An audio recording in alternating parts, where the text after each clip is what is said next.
What's up, guys? It's Dorian here, and I'm here with Tony. What up, what up? We're here back from the PlayStation VR event. This is going to be our overall recap because we played a lot of games. What are your first impressions like over the whole thing? Like top games that stood out to you? It was crazy. I don't have too much experience with VR, so it was kind of my first chance to really get my hands on a lot of these. And they announced a lot of new titles, getting our hands on them, and man, fun from top to bottom. VR is crazy now. The way that we're moving forward with VR, when it first came out, it was like, oh, that sounds fun, but it wasn't anything I really wanted to dive into. But now seeing the way that these games are coming out and how much time they're putting into them to make them full experiences, it's incredible. We played funny games. We played, I played a golf game that like felt like I was golfing. We got to play Iron Man, which is incredible.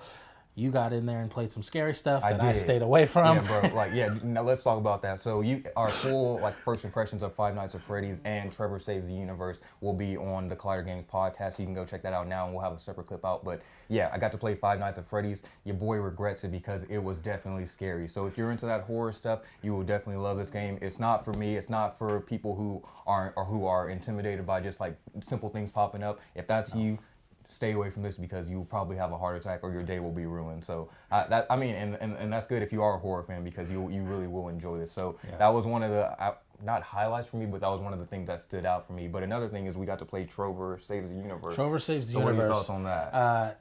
Amazing. I think this one was because I really had no idea what it was going into it, or I saw it at E3 when they announced it, but I was just kind of like, all right, this is going to be something silly. It's from Justin Roiland, who made Rick and Morty, so it's that kind of humor, and completely blew me away. It was the first game that we played, and it started off with a bang. They let us even play a second level because we enjoyed it so much, and this is definitely a game that I'm going to pick up. Like, from playing this game, I was like, I have to play this game. It's hilarious. It's innovative the way that they use the VR, where it's first person and third person because you're controlling a separate character at once. So innovative.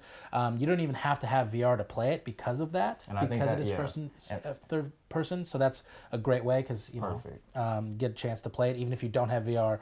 If you like Rick and Morty, if you think that's funny, that kind of comedy, oh my gosh, you'll love it. I was dying, laughing hysterical. He thought I was like playing it up, but no, it was for real. And then he jumped in there and he had the same kind of reactions, and it's a lot of fun. We also got to play Blood and Truth, and that game kind of reminded me of like, let's say if Jack Reacher had a video game. Yeah. That kind of reminded me of that. They're also like across the board on a couple of these. There were some minor bugs that will definitely be fixed down the road because none of these games I don't think have an official release date or announcement. Some of them might, but this one I definitely loved it because it kind of puts you in that first person shooter mode. Like you're the assassin, or you're the guy that has to like kill these people, and you're in a car, you're doing a lot of different things, and I enjoyed it a lot because I haven't really played a virtual reality game where you're actually like doing the combat and all that stuff. So I really enjoyed that because even though you're in your seat, you're not like walking around, you're like in your seat, so you can still turn around and like bust some caps and do all that. So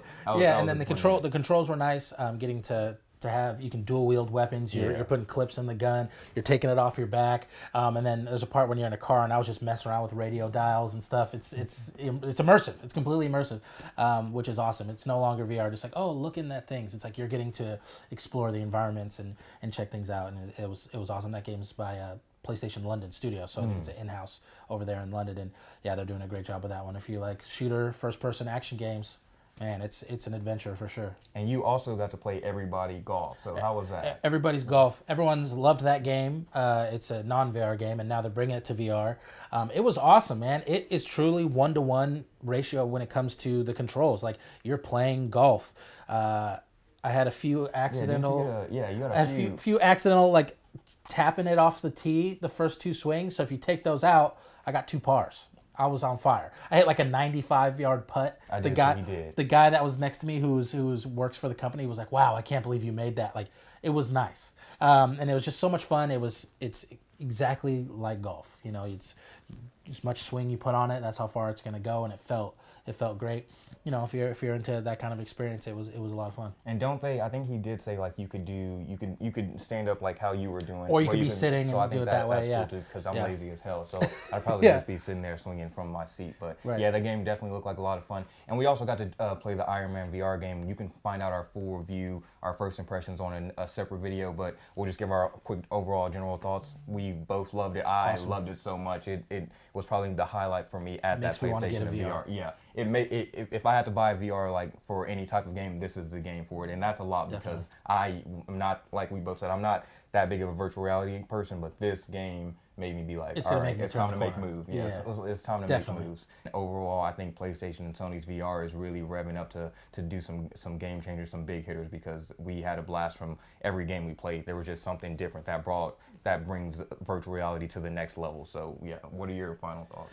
It was a lot of fun getting to try these different games, and then games that we've been playing, like No Man's Sky now with VR, getting to expand the experience of games you already love and making them, again, it's not a gimmick. Like, they're really putting time into VR, and it's really the future of gaming, and it was just a blast to get our hands on these games that are coming out, and I can't wait to play them some more. For sure, guys, and we'll have more VR coverage for you here. We have a Twin Peaks game we're working on soon, so stay on the lookout for that, and make sure to like, subscribe, because we'll have a lot more videos here for you at Collider Games.